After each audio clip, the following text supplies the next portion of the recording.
আবির, এই যে তোর এখানে কি করতে দিছি? এটা কি? এটা পড়ার টেবিল নাকি? এই যে এখানে বইয়া তোমরা এই যে খেলা করতেছো, এই যে আরেকটা বইছে, এই যে তুমি এই যে তোমার বোনে দাগ খাইতেছে, এটা কি উচিত হয় তোমার?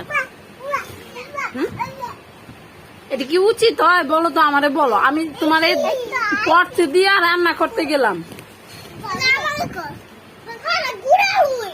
হ্যাঁ আবির,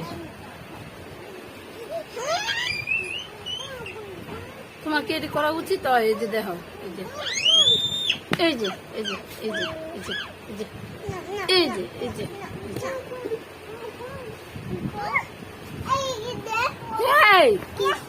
আবির, আবির আবারও করতেছো কিন্তু বইলে বসো।